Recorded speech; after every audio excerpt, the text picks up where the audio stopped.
अस्सलाम वालेकुम नाजरीन, आप देख रहे हैं प्रोग्राम खबर गर्म है। मैं हूं सोनिया अदनान और हमेशा की तरह मेरे साथ मौजूद हैं एहतशामुल हक। नाजरीन, पाकिस्तान की सियासी तारीख का इंतहाई अहम केस और सबकी नजरें जो हैं वो इस वक्त इस्लामाबाद हाई कोर्ट पर लगी हैं। आज मरियम नवाज साहिबा की जानिब से एवन फील्ड रेफरेंस का फैसला कलअदम करार देने के लिए दरख्वास्त इस्लामाबाद हाई कोर्ट ने एतराजात लगाकर मुस्तरद कर दी है। इससे पहले हमने देखा गुज़िश्ता पेशी की अगर बात करें तो मरियम नवाज साहिबा ने एक जानिब इस्लामाबाद हाई कोर्ट से नए शवाहिद जमा करवाने की दरख्वास्त दी थी और साथ में हमने देखा कि पिछली पेशी पर जब वो पेश हुई उसके बाद उन्होंने मीडिया टॉक की और मीडिया से बात करते हुए उनकी जानिब से ये कहा गया, ये दावा किया गया कि मेरे पास कुछ ऐसे हकाइक मौजूद हैं जो कि इस पूरे केस का कच्चा चट्टा खोल कर रख देंगे। लेकिन आज मरियम नवाज की दरख्वास्त में कुछ भी ऐसा नहीं था जिसे नए हकाइक कहा जा सके, जिसे नए सबूत कहा जा सके, जिससे मुतालिक उन्होंने कहा था कि ऐसे हकाइक दूंगी जो इस केस का कच्चा चट्टा खोल कर रख देंगे। और इसी वजह से रजिस्ट्रार ऑफिस की जानिब से इस पर एतराज़ात भी लगाए गए। अब नाज़रीन, सवाल यह है कि मरियम नवाज की एवन फील्ड रेफरेंस में बरियत की जो दरख्वास्त है जो कि अब फाइनल फेज में दाखिल हो चुकी है, इसका मुस्तकबिल क्या होगा, क्योंकि इस केस का फैसला जो है वो पाकिस्तानी सियासत में अब देखना है क्या हलचल मचाएगा, इसके कानूनी और सियासी मुज़मरात क्या होंगे। इस पर डिटेल में आज के प्रोग्राम में बात करेंगे नाज़रीन। इसके साथ साथ दूसरी जानिब पाकिस्तान के सियासी माहौल में एक और अहम पेशरफ्त ये हुई है कि बिलाखिर गवर्नमेंट की जानिब से चेयरमैन नैब की तैनाती के हवाले से अपोजिशन लीडर से मुशावरत का फैसला कर लिया गया है। आज ये खबर सामने आई है, लेकिन आज ही के दिन हमने देखा कि वज़ीर इत्तलात फवाद चौधरी की जानिब से प्रेस कॉन्फ्रेंस की गई और उनकी जानिब से ये कहा गया कि अपोजिशन लीडर से मुशावरत करना ऐसा ही है जैसे चोर से पूछा जाए कि तफ्तीशी कौन होगा। अब ये सारा मामला है क्या, और बिलाखिर ये जो गवर्नमेंट की जानिब से मुशावरत का फैसला किया गया है, अब क्या ये मामला मुशावरत से हल होगा या नहीं, इस पर भी बात करेंगे। सारे मामले पर बात करने के लिए पीटीआई की सीनियर रहनुमा आलिया हमजा साहिबा हमें प्रोग्राम में ज्वाइन करेंगी। इससे पहले हमारे रिपोर्टर टिका खान सानी हमारे साथ मौजूद हैं। आज अपोजिशन लीडर की तैनाती के हवाले से क्या हम फैसले हुए, उनसे जरा डिटेल्स ले लेते हैं। टिका खान सानी, अगर आप सुन सकते हैं तो क्या रही आज इजलास की अंदरूनी कहानी, क्या हम फैसले हुए? जी बिल्कुल, आज काबीना का जो इजलास हुआ है सोनिया, उसमें तो चेयरमैन नैब के हवाले से कोई तकर्री की बात नहीं हुई। गुज़श्ता रोज जो फैसले किए थे, जो तहरीक इंसाफ की हुकूमत की जो एक आईनी कमेटी बनाई गई थी, कानूनी माहिरीन की कमेटी बनाई गई थी, जिसमें आज भी वज़ीर आज़म से मुलाकात के बाद फैसले हुए हैं। फवाद चौधरी, फ़रोग नसीम, बाबर अमान, अटॉर्नी जनरल पाकिस्तान और एहतसाब के जो वज़ीर आज़म के मशीर हैं शहजाद अकबर, इन पर मुश्तमिल कमेटी थी। इसमें नैब तरमीमी ऑर्डिनेंस जो है उसमें जो तरामीम की जा रही हैं उस हवाले से वज़ीर आज़म को आगाह किया गया। सबसे पहले ये कि अपोजिशन लीडर से मुशावरत होगी, उससे पहले ऑर्डिनेंस आएगा। 3 मराहिल होंगे। इस ऑर्डिनेंस के तहत कुछ तरामीम की जाएंगी, जिसमें खास तौर पे जो चेयरमैन नैब होंगे उनको सुप्रीम जुडिशल काउंसिल से रजू करना पड़ेगा अगर उनको उनके खिलाफ कोई कार्रवाई करनी है या उन्हें हटाना अगर मकसूद हो। दूसरी तरफ उनको खास तौर पे जमानत का इख्तियार जो है वो ट्रायल कोर्ट को दिया जाएगा और इसी तरह रिटायर्ड जजेस की तैनाती जो है वो हुकूमत खुद कर सकेगी। और सूबाई जो नैब कोर्ट्स हैं उसके लिए जो चीफ जस्टिस हैं उनसे मुशावरत की जाएगी। इस तरह की कई तरामीम इसमें लाई जा रही हैं। टिका खान, ये बताएं, आपके पास अंदर की रिपोर्ट्स भी होती हैं, काबीना में अंदर की रिपोर्ट क्या है कि जी क्या ये फैसला हो गया है कि ऑर्डिनेंस के जरिए उनकी नए सिरे से तकर्री होगी या मुशावरत का सिर्फ नाम ही चलेगा? क्या लगता है आपको? जी बिल्कुल, बड़ा अहम सवाल और मुश्किल सवाल एहतशाम साहब आपने किया है। फैसला तो हो गया है कि जस्टिस रिटायर्ड जावेद इकबाल को ही कंटिन्यू किया जाएगा। अच्छा। और अभी 4 माह हुकूमत को मिल जाएंगे ऑर्डिनेंस की सूरत में। इस दौरान उनकी तकर्री के लिए राह हमवार की जाएगी। ऑपोजिशन लीडर से फौरी उसके ऑर्डिनेंस के फौरी बाद वजीर आजम खत लिखेंगे और खत के जवाब में अगर जवाब नहीं आता मुख्तलिफ नामों पर गौर किया जाएगा। उनके नाम और हुकूमत के नाम, अगर किसी एक नाम पर इत्तफाक नहीं होता, जो कि मुमकिन नहीं, जो बयानात नजर आ रहे हैं, हुकूमत पहले ही अदम एतमाद कर रही है ऑपोजिशन लीडर से, लेकिन ये आईनी तकाजे पूरे करने के लिए मुशावरत की जाएगी। और दूसरी सूरत में जब डेडलॉक होगा तो फिर ये इलेक्शन कमीशन तर्ज की जो पार्लिमानी कमेटी है उसको ये केस रेफर किया जाएगा और उसपे हुकूमत और अपोजिशन की बराबर नुमाइंदगी है। अगर उसमें भी इत्तफाक नहीं हो पाता, किसी नतीजे पे नहीं पहुंचती है पार्लिमानी कमेटी, तो फिर आइन खामोश है। फिर टिका खान बड़ी खबर दी आपने, खबर बड़ी दी, आगे चलते हैं। बहुत आगे चलते हैं। बहुत शुक्रिया टिका खान सानी आपके वक्त का। पीटीआई आलिया हमजा साहिबा भी हमारे साथ मौजूद हैं। आलिया हमजा साहिबा, एक अच्छी और अहम पेशरफ्त है, बिलाखिर गवर्नमेंट ने अपोजिशन लीडर से मुशावरत का फैसला कर लिया है और आईनी तरीकाकार भी यही है। लेकिन इससे पहले हमने देखा आज ही के दिन फवाद चौधरी साहब प्रेस कॉन्फ्रेंस करते हैं, उन्होंने कहा कि हम तो कोई मुशावरत नहीं करेंगे अपोजिशन लीडर के साथ, उनसे मुशावरत करना ऐसा ये वो पहले भी कह चुके हैं। जैसे चोर से पूछो कि तफ्तीशी कौन है। दूसरी तरफ ऑर्डिनेंस लाने की भी बात हो रही है, तो ये चल क्या रहा, क्लैरिटी नहीं है। एक तरफ आप मुशावरत की बात करते हैं, दूसरी तरफ वज़ीर इत्तलात कोई और बयान देते हैं। ये मुशावरत क्या बराए नाम ही है या क्या है मामला? बिस्मिल्लाहिर्रहमानिर्रहीम। देखिए, अभी जो खबर आई है वो आप सबने पढ़ी है और वो खबर यही है कि नैब ऑर्डिनेंस की मंजूरी प्राइम मिनिस्टर इमरान खान साहब ने कानूनी टीम की मुशावरत से दे दी है और उसकी जो समरी है वो सर्कुलेशन के जरिए अप्रूव कराई जाएगी और कल इंशाल्लाह ताला नैब ऑर्डिनेंस सबसे पहले आ जाएगा और मीडिया के साथ शेयर भी हो जाएगा। नैब चेयरमैन की तायनाती पर कहा जा रहा है कि अपोजिशन लीडर से मुशावरत होगी। आइडियली और मॉरली तो मेरा ये ख्याल है कि अपोजिशन लीडर को ऐसी किसी मुशावरत का हिस्सा नहीं बनना चाहिए क्योंकि नैब के अंदर उनके केसेस चल रहे हैं। लेकिन जाहिर है ना वो मॉरली भी इस चीज पर कभी भी स्टैंड नहीं करेंगे, तो कानून के लिहाज से जाहिर है कि हुकूमत बॉन्ड है कि हम उनसे मुशावरत करेंगे। इस केस पे जो ऑर्डिनेंस की तफसीलात आ रही हैं वो यही है कि जो मौजूदा चेयरमैन नैब हैं, जब तक ये नए चेयरमैन नहीं आते तब तक वो तायनात रहेंगे और उनको एक्सटेंड कर दिया जाएगा। That's the thing.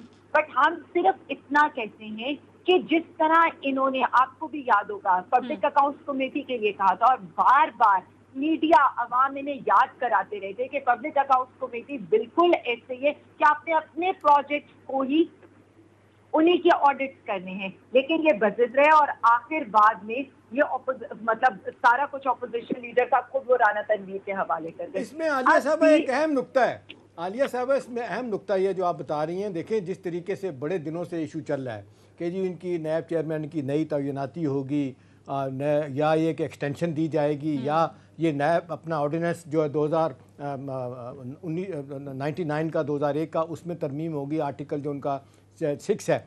अब बहुत सारे लोगों का ख्याल है कि जी हुकूमत भी टाइम गेन कर रही है और अपोजिशन भी टाइम गेन कर रही है। अब ये इसमें दो राय कोई नहीं है कि ये पीपल्स पार्टी ऑफ PMLN ने 2013-14 में ये 18वीं तरमीम के ज़रिए ये मामला तय किया था कि जी दोनों की मर्ज़ी से नैब का चेयरमैन लगेगा। अब लोग ये कह रहे हैं कि जी क्योंकि तहफ़्फ़ुज़ात हुकूमत के भी हैं, अपोजिशन भी की हैं, तो मामला ये आगे चलेगा। अब ये दो कंट्रडिक्शन आलिया साहब बड़ी वाज़े तौर पर आ रही है। मुशावरत किस तरह की जाएगी? बज़ाहिर तो लग रहा है कि हुकूमत भी ब्लफ कर रही है, अपोजिशन भी ब्लफ कर रही है। अगर ऑर्डिनेंस नहीं आना है तो मुशावरत कैसे हो सकती है?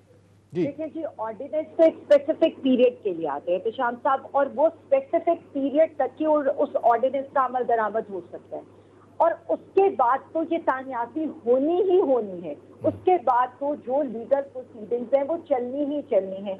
बेसिक पर्पज इस ऑर्डिनेंस का ये है कि इनके केसेस जो मंतकी इंजाम तक पहुंचने जा रहे हैं, जिस तरह से आपको भी पता है कि तमीना दुरानी साहिबा पर पर्दे जुर्म लग चुका है और उससे पहले शहबाज शरीफ साहब पर्दे जुर्म लगने से एक दिन पहले वो अनफॉर्चुनेटली सीढ़ियों से गिरकर उनकी कमर का कोई प्रॉब्लम हो गया है, तो इनके केसेस मंतकी इंजाम तक पहुंच गए हैं। हुकूमत का ऑर्डिनेंस लाने का सिर्फ एक पर्पज है, वो पर्पज ये है कि जो केसेस आखिर में हैं और जो केसेस जो है इनकी तरफ जा रही हैं उसमें डिले ना आए। तो मुशावरत अपोजिशन के साथ जारी रहेगी। 4 मार्च का एक पीरियड होता है और डेफिनेटली तब तक नए चेयरमैन नैब आ जाएंगे और उस वक्त तक यही चेयरमैन नैब कंटिन्यू करेंगे। और नए नामों पर भी मुशावरत हो रही है या जस्टिस रिटायर्ड जावेद इकबाल साहब को ही इनकी रीअपॉइंट किया जाएगा इनको, या फिर नए नाम भी ज़ेरे गौर हैं?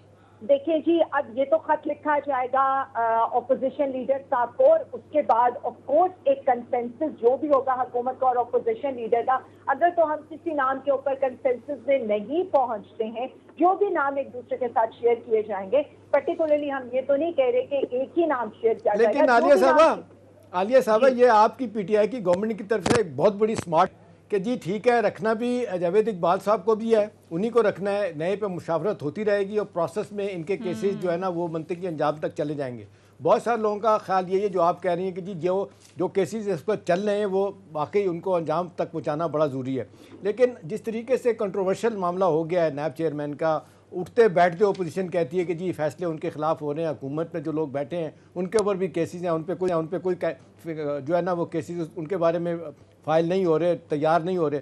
तो आप नहीं समझती कि ये जो कंट्रोवर्शियल मामला हो जाएगा, हो चुका है नैब चेयरमैन का, वो फिर पब्लिक की नज़र में भी जब आप इनको एक्सटेंशन देंगी तो पता नहीं कैसा उसको देखा जाएगा? जी देखिए जी, सबसे पहले प्रशांत साहब आपने बड़े जबरदस्त पॉइंट्स उठाए, लेकिन सबको ये समझना चाहिए कि ये ऑर्डिनेंस एक पर्टिकुलर पीरियड के लिए आता है। उस पीरियड के लिए सिंपल एक कॉन्टिन्यूएशन है एक चेयरमैन नैब की, और वो अपना काम करें। हम ये कह रहे हैं कि जब तक अगले चेयरमैन आते हैं तब तक वो अपना काम करते रहे। जिस वक्त नए चेयरमैन के नाम के ऊपर कंसेंसस हो जाएगा, और अगर कंसेंसस नहीं भी होता तो ये पार्लिमानी कमेटी को चला जाएगा। पार्लिमानी कमेटी में ऑपोजिशन और गवर्नमेंट के इक्वल मेंबर्स हैं, और उसमें तो रिप्रेजेंटेशन ऑपोजिशन मीन्स उसमें तो पर्टिकुलरली ऑपोजिशन इज CMLN, लेकिन वहां पर ऑपोजिशन बिल जो उनके जितने भी मेंबर्स हैं वो सब अक्रॉस द ऑपोजिशन पार्टीज होंगे।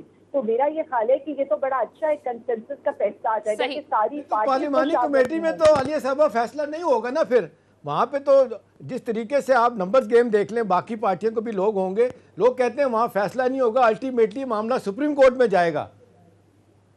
सर देखें, जो इसका प्रोसीजर है वो बिल्कुल ऐसे ही है कि अगर कंसेंसस नहीं होता तो पार्लिमानी कमेटी के पास जाएगा, अगर पार्लिमानी कमेटी में भी कंसेंसस नहीं होता तो सुप्रीम कोर्ट के पास चला जाएगा। तो हुकूमत तो सिर्फ एक लीगल प्रोसीजर अडॉप्ट करिए, प्लस ऑर्डिनेंस इसलिए लेकर आ रही है कि इनके केसेस जो है वो मंतकी अंजाम तक पहुंचे। इन्होंने एक ढेले की नहीं अरबों की करप्शन। ठीक है, सीनियर एनालिस्ट अतर काज़मी साहब भी हमें ज्वाइन कर चुके हैं, बहुत बहुत शुक्रिया सर आपके वक्त का भी। अतर काज़मी साहब, आज एक अहम पेशरफ्त ये हुई है कि गवर्नमेंट की जानिब से बिलाखिर फैसला कर लिया गया है अपोजिशन लीडर से मुशावरत का, चेयरमैन नैब की तैनाती के हवाले से। दूसरी तरफ आज फवाद चौधरी साहब की ये स्टेटमेंट थी, इससे कुछ देर पहले उन्होंने प्रेस कॉन्फ्रेंस की, उन्होंने कहा कि हम मुशावरत किसी किस्म की नहीं करेंगे। अब जाहिर है वजीर आज़म ने ऑर्डिनेंस के मुसव्वदे की मंजूरी भी दे दी है, कल लाया जाएगा। ये मामला आप कहाँ जाता देख रहे हैं सर? देखिए, इसमें इशू यही है कि चेयरमैन, आपको पता है जब नैब आएंगे, जो भी आएंगे, उन्होंने तहकीकात किस चीज की करनी है, करप्शन की करनी है। तो अब यहां तक तो हुकूमत का मौकिफ बिल्कुल दुरुस्त है कि जिसके ऊपर इल्जाम लगा हुआ है, क्या उससे ये पूछा जा सकता है कि भाई तुम बताओ कि किसको लेके आए? ये तो लॉजिक को डिफाई करती है ना ये चीज। लेकिन प्रॉब्लम ये है कि उसी असेंबली के अंदर और कौन से ऐसे लोग हैं जिनके साथ ये मुशावरत की जा सकती है? क्या पीपल्स पार्टी के अंदर कोई ऐसा लोग है? क्या कोई इसका फिर आइन इसकी किस तरीके से इजाजत देगा कि एक नए चेयरमैन नैब को लगाया जाए? तो बात वही है कि जो चीजें पार्लियामेंट के अंदर हल होनी चाहिए वो अनफॉर्चुनेटली हल नहीं होती, और जिसका जिक्र यहाँ पे पहले भी अभी हो रहा था कि ऐन मुमकिन है कि चीजें फिर सुप्रीम कोर्ट तक जाएं। लेकिन सुप्रीम कोर्ट तक जाती क्यों है? वो इसलिए जाती हैं कि इसी पार्लियामेंट के अंदर हम देखते हैं कि शहबाज शरीफ साहब ने खड़े होकर कुछ दिन पहले कहा कि मैं आपकी तस्दीक कर दूं कि मेरे भाई की सजा जो है वो पनामा में नहीं आकामा में हुई थी। और जब उन्होंने ये तारीखी अल्फाज बोले तो उस पार्लियामेंट के अंदर तालियां बजी और उनके साथियों ने डस्क बजाए। तो आप खुद देख लें कि एक शख्स कह रहा है कि मेरे भाई को इस चीज पे सजा हुई थी और उनकी जमात उसके ऊपर तालियां बजा रही है। तो वहां से अब आप किस किस्म की मॉरल अथॉरिटी रखते हैं वो लोग कि उनसे इसके ऊपर मशावरत की जाए? तो ये एक बहुत बड़ा सवालिया निशान है। लेकिन अपोजिशन का एक तरह का जो उनका मौकिफ है और या फिर जो उनका तरीकाकार है कि चीजों को कंफ्यूज करना, अपने वोटर के जहन में कंफ्यूजन डालना, अदालती जंग वो लड़े या ना लड़े, मीडिया के ऊपर, सोशल मीडिया के ऊपर वो इसको भरपूर यूज करेंगे। और आपको पता है कि बहुत सारे ऐसे हम ख्याल लोग भी उनको मिल जाएंगे इस सिलसिले में उनकी मदद भी लेकिन अथर इसमें एक और इसकी डायमेंशन भी है। अभी आपने देखा चंद दिन पहले ये बातें आना शुरू हो गई थी कि जी हुकूमत ने जॉइंट पार्लियामेंट्री सिटिंग जो है ना उनका बुलाने का फ़ैसला कर लिया। उनमें 2-3 बड़े फ़ैसले जो करने हैं, इलेक्ट्रॉनिक वोटिंग वाला भी था, मशीन वाला मामला, ओवरसीज़ पाकिस्तानियों को वोट देने का हक, और नैब के चेयरमैन की तकर्री के बारे में भी ये था कि जी वहाँ पे तरमीम की जाएगी। ऑर्डिनेंस जो 2001 वाला है उसमें आर्टिकल 6 को तब्दील करके कर दिया जाएगा। एक तरफ तो ये इंप्रेशन था, और फिर ख़बरें ये भी आई कि जी आपस में कुछ बातचीत इनकी हुई है गवर्नमेंट की अपोजिशन की, और फॉर द टाइम बीइंग हुकूमत ने फैसला किया जॉइंट सिटिंग नहीं बुलाएंगे और ये मुशावरत से मामला तय होगा। लेकिन अथर मामला तो फिर उधर ही जा रहा है, ना मुशावरत जो है वो हो रही है पूरे तरीके से, ना ये असम्बली में जा रहा है, जॉइंट सिटिंग में मामला जा रहा है। तो ये बहुत ज़्यादा कन्फ्यूजन नहीं पैदा हो रहा आपके ख्याल में? जी बिल्कुल, देखिए, और ये जो कंफ्यूजन है ना, ये सूट करती है उन लोगों को जिनके मुकदमात इस वक्त नैब के अंदर चल रहे हैं। ये कंफ्यूजन हुकूमत को सूट नहीं करती, इसलिए कि हुकूमत का दिल होगा कि कोई ऐसा बंदा है जो मुकदमात को जल्दी से निपटाए, लेकिन ऑपोजिशन का जो बयानिया है उसको तकवीत मिलेगी और वो इसको यूज करेंगे जिस तरीके से वो पहले भी यूज करते हैं। अगर आप अदालतों में उनकी हेयरिंग जाके सुने, वहां पे उनका मौकिफ और होता है, बाहर निकल के वो और तरह की बातें करते हैं। तो ये सारी चीज में जो है उनका मौकिफ जो है वो एक तरह से अपने मौकिफ को वो सच साबित करने की कोशिश करेंगे। और दूसरी बात ये भी है कि आपने ये भी देखा कि अभी ये जो पेंडोरा में सब कुछ आया, वो लोग जिसके पास भी 4 पैसे इकट्ठे होते हैं वो अपना पैसा बाहर भेज, लेकिन आपने ओवरसीज पाकिस्तानियों के वोट का जिक्र किया, वो ओवरसीज पाकिस्तानी जो पाकिस्तान में पैसे भेजते हैं उनके वोट की ये मुखालफत करते हैं। तो काफी सारे इश्यूज हैं, लेकिन मुझे लगता है कि इसको सियासी तौर पे यूज कर रही है ऑपोजिशन। ठीक है, ऑपोजिशन अब कह रहे हैं कि इस सारे मामले को यूज कर रही है और फायदा उठाने की कोशिश की जा रही है। बहरहाल मुख्तसर ब्रेक के लिए नाज़रीन कहा जा रहा है, ब्रेक लेते हैं, ब्रेक के बाद वापस आएंगे, कुछ मजीद इशूज पर बात करेंगे। आलिया हमजा साहिब और अतर काज़मी साहब हमारे साथ मौजूद ही होंगे। Stay with us.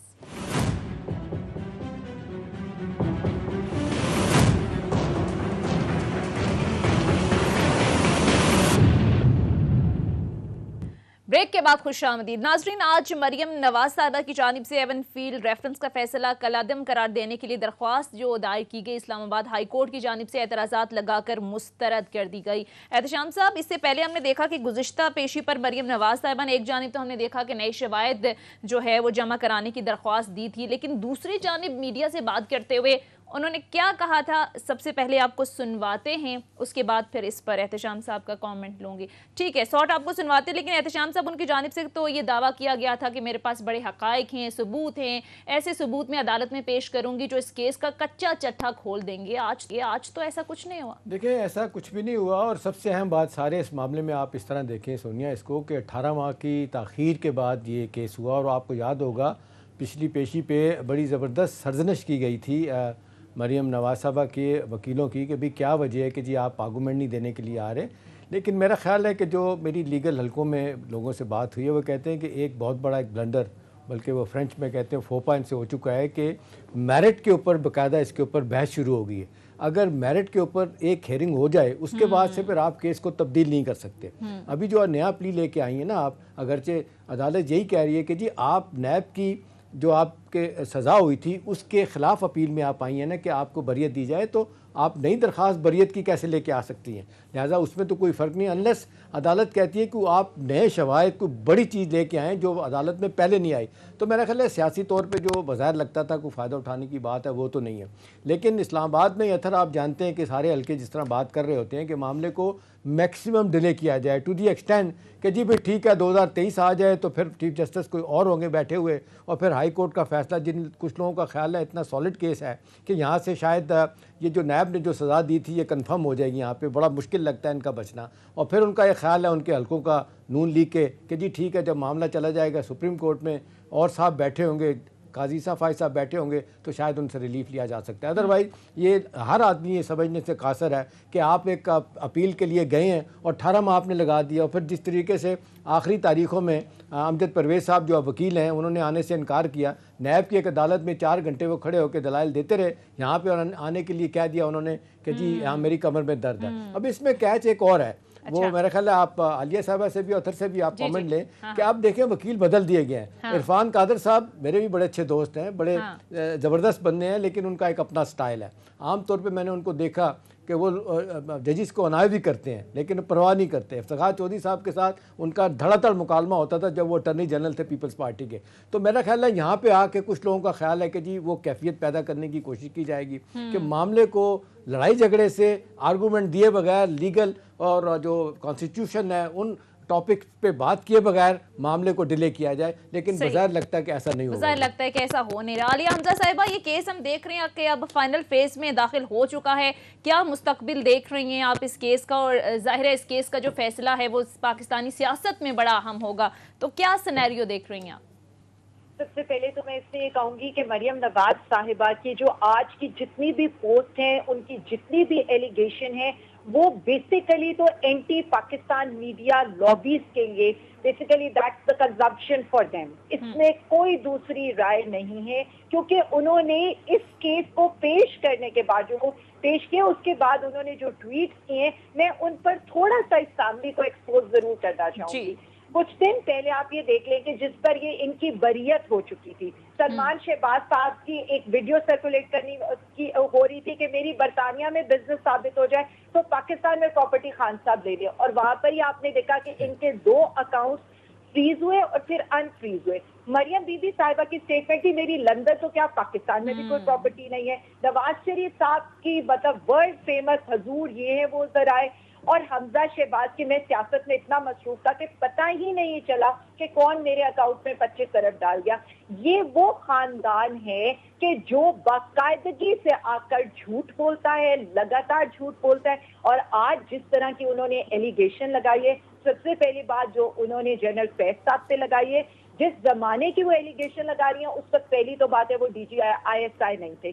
दूसरी बात, इनसे कोई जाकर ये पूछे कि क्या उन्होंने आपको कहा था कि आपके अब्बा हजूर खड़े हो कौमी असेंबली में और जाकर ये कहे कि अगर मेरी आमदन, मेरे असासे मेरी आमदन से मुताबिकत नहीं रखते तो किसी को क्या है? या इनको जनरल साहब ने कहा था कि कैलवरी फॉन्ट आप इजाद कराएं, या इन्हें जनरल साहब ने आपसे कहा था कि आप कतरी खत दिखाएं, या इन्हें किसने कहा था कि आप अपनी रसीदें पेश ना करें? देखिए, अगेन एंड अगेन ये मीडिया की कंजप्शन के लिए, ये एंटी पाकिस्तान लॉबीज के लिए और रेलेवेंट रहने के लिए स्टेटमेंट। ठीक है, ये स्टेटमेंट ठीक है। आलिया हमजा साहिबा, आपका पॉइंट आ गया। जरा नाज़रीन आपको सुनवाते हैं कि पिछली पेशी में किस तरह एक और सबूत पेश किए जाएंगे मरियम नवाज साहिबा की जानिब से, क्या कहा गया था, सुनिएगा जरा, फिर टेक लेते हैं अतर काज़मी साहब की।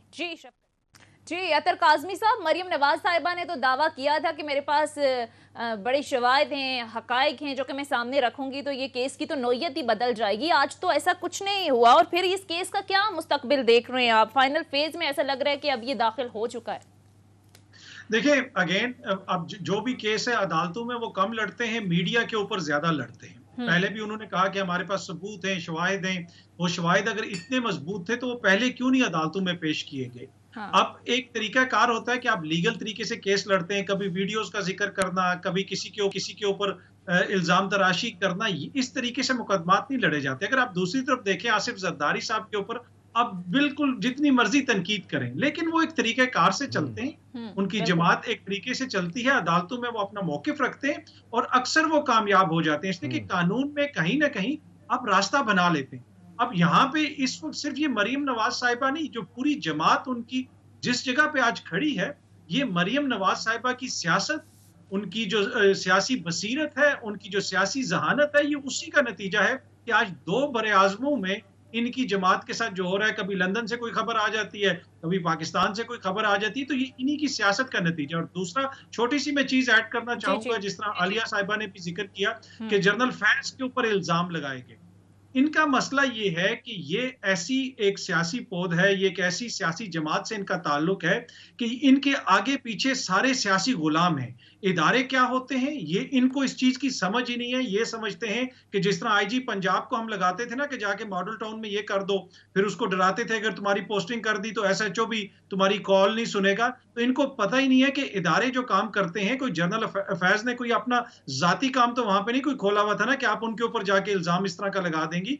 तो ये इनकी एक बचगाना सी हरकत है और बचगाना सोच है। उसका नतीजा क्या है?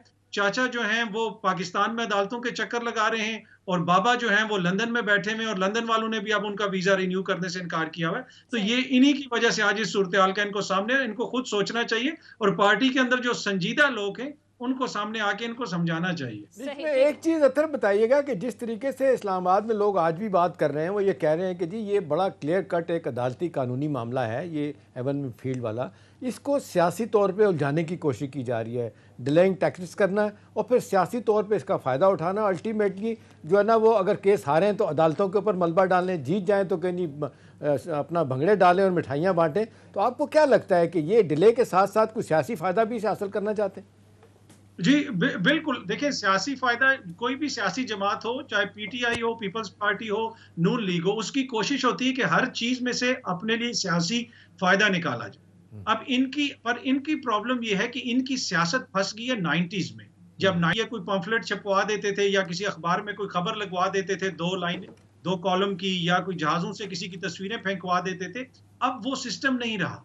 अब चीजें बहुत आगे निकल चुकी हैं, सोशल मीडिया आ चुका है, मीडिया वाइब्रेंट हो चुका है। यहाँ पे आप मीडिया पे लोग उनसे क्वेश्चन भी करते हैं। अब वो सिलसिला नहीं रहा, तो ये सही, कोशिश तो पूरी करते हैं कि ठीक इसको है। डिले करें और अपने पॉलिटिकल इसमें मुफादात हासिल करें, लेकिन उस तरह कामयाबी नहीं हो सकती अब। ठीक है, अब जरा आगे बढ़ते हैं नाजरीन, कुछ बात कर लेते हैं पेंडोरा पेपर्स के हवाले से, लेकिन एक मुख्तसर ब्रेक लेते हैं। ब्रेक के बाद ये तो जरा इस पर बात करेंगे कि आज काबीना के इजलास में भी इसकी बाज़गश्त रही और प्राइम मिनिस्टर की जानिब से बड़े वाज़े अंदाज में आज भी कहा गया कि जिनके नाम आए हैं उन्हें पोजीशन क्लियर करना होगी, लेकिन क्या ये गवर्नमेंट के लिए आसान होगा, इस पर बात करेंगे। Stay tuned.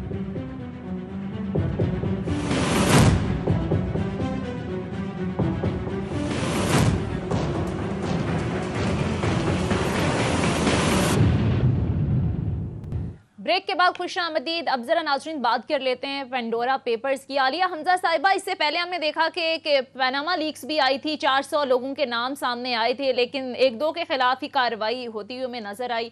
उसके अलावा कुछ अता पता नहीं बाकी लोग कहाँ गए, क्या हुआ उस सारे मामले का।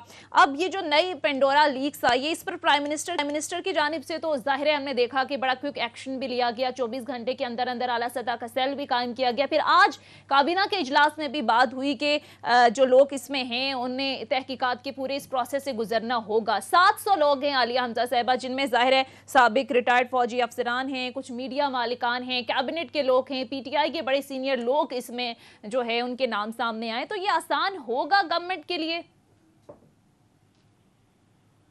Thank you. देखिए, मैं तो सबसे पहले ये कहूंगी कि हमें यहाँ पर दो लीडर्स का डिफरेंस ही पता लग जाता है। प्राइम मिनिस्टर इमरान खान साहब का और जिस तरह पानामा पेपर्स के बाद जो हुकूमत का रवैया था, सबको पता है कि पहले तो उन्होंने पानामा को पेपर्स को ये मानने से कि इट्स अबाउट करप्शन, क्योंकि उनके अपने नाम थे, पूरे टब्बर के नाम थे।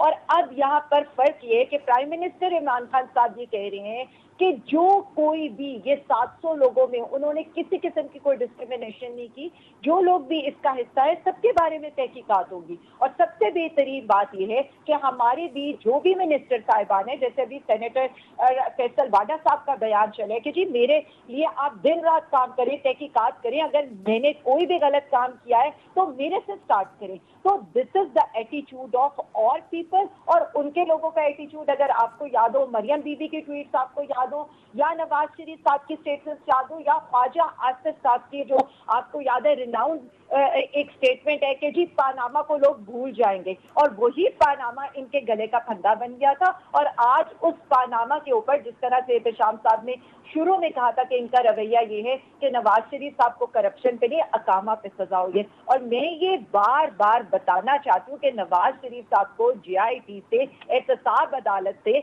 उनके करप्शन पे केसेस चले हैं और करप्शन के ऊपर उनको सजाएं मिली हैं। सबसे बड़ी बात यह है कि हम तो ये कह रहे हैं कि हम दिन रात एक करके जिन लोगों ने भी इस मुल्क का पैसा लूटा है, अगर वो पब्लिक ऑफिस होल्डर है तो नैब को फेस करें, अगर वो लोग टैक्स एविजन कर रहे हैं तो एफबीआर को फेस करें, और अगर जिनकी डिक्लेयर्ड है कानूनी तरीके से तो वो क्लीन चिट लेकर आए। इसमें इट्स नॉट अबाउट के पीटीआई के लोग हैं, it's about every single name जो उन 700 ठीक है। अब देखना ये कि पीटीआई जो है वो इस पर कोई एग्जांपल सेट करेगी, ये मामला भी पनामा की तरह कहीं दब कर रह जाएगा। क्योंकि एहतशाम साहब आपको याद होगा इससे पहले भी बहुत सारी चीजों पर कमीशन बने, तहकीकात हुई, जैसे गंदम स्कैंडल है, चीनी और बहुत सारे हैं। आपको लगता है इस बार ये मामला मंतकी अंजाम तक पहुंचेगा? दो चीज़ें हैं मेरा ख्याल है सोनिया जो बड़ी अहम है इसमें। आप देखें जिस तरीके से अब लोगों ने बातें करना शुरू कर दी कि हमारे कुछ जर्नलिस्ट जो जिस तरीके से इसमें शामिल हुए थे, एक ख़ास पर्पज़ लगता है कि तय कराया गया। और जिस तरीके से आप देखें ICIJ की जो आप वेबसाइट पे चले जाएँ तो आप देखें वो प्राइम मिनिस्टर को तो क्लियर कर दिया, लेकिन साथ ही इनर सर्कल लगा दिया उन्होंने कि इसमें बहुत सारे लोग भी इन्वॉल्व हैं। चलें वो तो अब तहकीकात हो। मेरा अपना ख्याल है कि जी जिस तरह भी आप कह रही हैं कमीशन बनते रहे, इंक्वायरी कमीशन, जुडिशल कमीशन। अभी ये लेटेस्ट 2 दिन पहले की बात है कि आपको याद होगा कि 3 साल पहले जो एक प्राइम मिनिस्टर इमरान खान ने एक कमीशन बनाया था जिसमें बताया गया था कि जी जो पिछली हुकूमतों ने जो कर्ज़े लिए थे, जो बाहर से इमदाद आई थी, वो पता चले कहाँ गई। हुसैन असगर साहब जो डिप्टी चेयरमैन नैब हैं वो थे। इसके 3 साल में कोई रिपोर्ट नहीं आई, उन्होंने 2 दिन पहले रिज़ाइन भी कर दिया। तो मेरा अपना एक खदशा यही है कि ठीक है, प्राइम मिनिस्टर के लेवल पे तो डेफिनेटली कोशिश होगी, लेकिन आप देख लें जिस तरह हमारी अशराफिया है, हमारे पॉलिटिकल लोग हैं, हमारे बिजनेसमैन हैं, हमारे जितने आप देख लें कॉर्पोरेट सेक्टर के लोग हैं, वो किसी को सज़ा होने नहीं देते। अभी देख लें चीनी का स्कैंडल जब आया था, सारा केस इंक्वायरी के बाद भेज दिया गया SECP को, नैब को, FIA को, सेंट्रल बैंक को। और मुझे अच्छी तरह याद है कि एक शुगर माफिया, एक शुगर मिल के एक आदमी का बयान आया था, उसने कहा जी सब लोग हमारे अथर, उन्होंने कहा कि सब जगहों पे हमारे लोग बैठे हैं, हमारे खिलाफ कुछ भी नहीं होगा। नतीजा आप देख लें 10 माह से ज़्यादा हो चुके हैं, केसेस गए हुए हैं, कुछ भी नहीं हो रहा। तो मेरा ये खदशा है, कुछ लोगों का ख्याल है कि जी जब इस तरह के कमीशन बना दिए जाते हैं तो मामला डिले ही होता है, फिर असल जो बंदे हैं जिनको काबिल गिरफ्त होना चाहिए वो बच के निकल जाते हैं। जी अतर साहब, श्याम साहब ने बड़े इंपॉर्टेंट चीज की तरफ निशानदेही की है। अगर आप देख लें, जो एक तो ICJ ने जो सवालात भेजे प्राइम मिनिस्टर साहब को, यहाँ पे तो हमें ये लगा कि प्राइम मिनिस्टर साहब के माली मामलात के साथ साथ जो सियासी मुखालफीन के उनके ऊपर इल्जामात हैं उसकी भी तहकीकात हुई हैं कि जी फौज ने बंदे क्या के PTI में दाखिल करवाए थे, आपने अपनी जो है खारजा और दाखिला पॉलिसी फौज के हवाले कर दी है, इस बारे में आप क्या कहेंगे? इस चीज का फाइनेंशियल अफेयर्स से क्या ताल्लुक है? दूसरी बात यह है कि अब प्राइम मिनिस्टर साहब की एहतसाब की ख्वाहिश, हो सकता है कि वो जेन्युइन ख्वाहिश हो, लेकिन क्या इस निजाम में इतनी सकत है कि वो उस ख्वाहिश को पूरा कर सके? जिन लोगों ने एहतसाब करना है वो इदारे खुद कितने काबिल एतबार हैं, या क्या वहां पे करप्शन नहीं होती? अगर आप PTI की अपनी कारकर्दगी के ऊपर देखें तो माजरत के साथ एहतसाब के अंदर सवाए जहांगीर तरीन साहब को नाराज करने के अलावा शहजाद अकबर साहब ने किया क्या? अपने 15-20 बंदे नाराज कर दिए, फिर नजीर चौहान साहब को जो है वो अब बाद में उनको माफिया शाफियां करवा दी। तो ये एक बहुत बड़ा सवालिया निशान है PTI की अपनी कारकर्दगी पे भी। लेकिन जो निजाम इनको मिला है ना, ये निजाम इतना बोसीदा निजाम है कि इस निजाम में इतनी सकत नहीं है कि वो इतने बड़े बड़े मुजरमान का वजन उठा सके। आप करते हैं पब्लिक प्रोसिक्यूटर, आपका होता है 50, 60, 70 हजार रुपए पे आपने एक वकील रखा होता है, दूसरी तरफ उन्होंने 2 करोड़ का वकील हायर किया होता है, वो उस वकील के औ में आ जाते हैं। उस वकील के सामने उनकी क्या जरूरत है कि वो अपने मुकदमात रखेंगे, और जज भी उन वकला के साथ इस तरह बातें कर रहे होते हैं जो मुल्जिमान के वकला होते हैं कि जैसे वो कोई उनके, आपको पता है कि फिर आपको पता है बार और बेंच किस तरह काम करता है, बासर वकला किस तरह काम करते हैं। उनकी पटिशन, अभी टेक्स्ट मैसेज व्हाट्सएप होता नहीं है तो उनकी पटिशन लग जाती है अगले दिन। आप क्या सजेस्ट करेंगे? आप क्या सजेस्ट करेंगे कितनी तेजी के साथ मंतकी अंजाम तक पहुंचे, जो लोग इन्वॉल्व हैं उनको सजाएं हों? आपके ख्याल में क्या करने की जरूरत है? फिर आलिया साहब ऐसे पूछ लेंगे।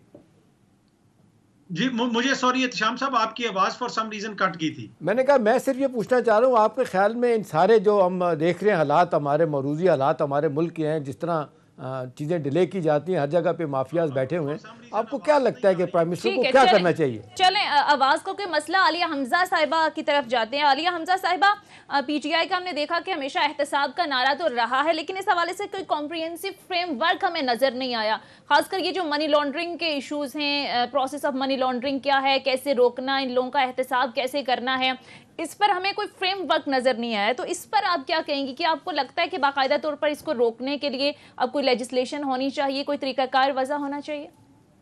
मैं एक चीज की क्लैरिटी आपके प्रोग्राम के उससे देना चाहती हूँ। मुझे इस चीज पर बहुत अफसोस हुआ क्योंकि हम इस टॉपिक के ऊपर बात कर रहे थे। बेसिकली जब ये पेंडोरा लीक्स आनी थी या पेपर्स आने थे, आपको उधर याद हो, यहाँ पर पूरा एक प्लान तैयार था, ट्वीट्स ड्राफ्ट में थी, पेंडोरा पेपर रिलीज की हेडलाइंस आ रही थी, बार बार ये कहा जा रहा था कि जी इमरान खान साहब के घर के पते पर ऑफशोर कंपनीज आ रही हैं।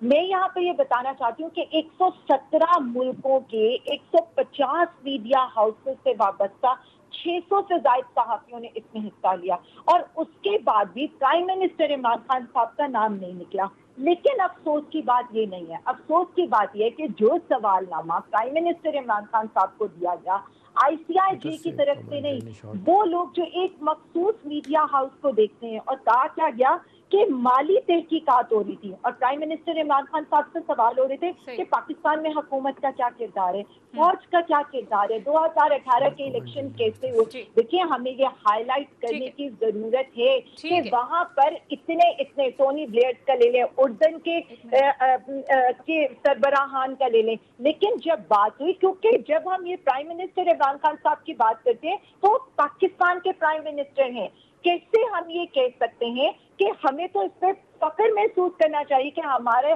प्राइम मिनिस्टर किसी किस्म की बदउनवानी का ठीक है, प्राइम मिनिस्टर का नाम नहीं है। अतर साहब लास्ट मिनट है, प्लीज अगर आप कमेंट करना चाहें इस पर। जी, मैं यही कहूंगा कि अब ये चीजें तो सामने आ गई हैं। प्राइम मिनिस्टर साहब ने सेल भी बना दिया है, इसलिए कि एक चीज जो डिफरेंशिएट करने की जरूरत है कि 80-90% जो कंपनियां होती हैं ऑफशोर, वो लीगल होती हैं। ऑफशोर कंपनी रखना कोई बुराई नहीं है, एज लॉन्ग एज वो डिक्लेयर्ड है, आपने टैक्स के लिए डिक्लेयर की हुई है, तो बिल्कुल ठीक है। तो अब पर हुकूमत का जो फर्ज है ना, जिन सवालों का भी हमने जिक्र किया कि जिन लोगों ने ये सवाल भेजे, क्या हम उनसे ये भी उम्मीद रख सकते हैं कि बाकी तहकीकात उन्होंने शफाफ की होंगी? तो वो जो 700 नाम है वो फौरन शेयर करें, ताकि दीगर जो मुल्क में लोग बैठे हुए हमारे जैसे सहाफी, वो फिर उसको डिग करें और पता चलाएं कि किसका सिरा कहां से मिलता है और कौन किसका रिश्तेदार है, ताकि जल्द से जल्द जो है वो अपने मंतकी अंजाम तक पहुंचना चाहिए। बहल प्रोग्राम का वक्त खत्म हो चुका है। बहुत बहुत शुक्रिया। पीटीए रहनुमा आलिया हमजा साथ मौजूद थी, सीनियर एनालिस्ट अतर काज़मी साहब भी प्रोग्राम में हमारे साथ मौजूद थे। आप दोनों का बहुत शुक्रिया। एहतिशाम साहब आपका भी शुक्रिया। नाज़रीन, ये था हमारा आज का प्रोग्राम। फीडबैक जरूर दीजिएगा। अगले प्रोग्राम तक इजाजत दीजिए। खुदा हाफिज।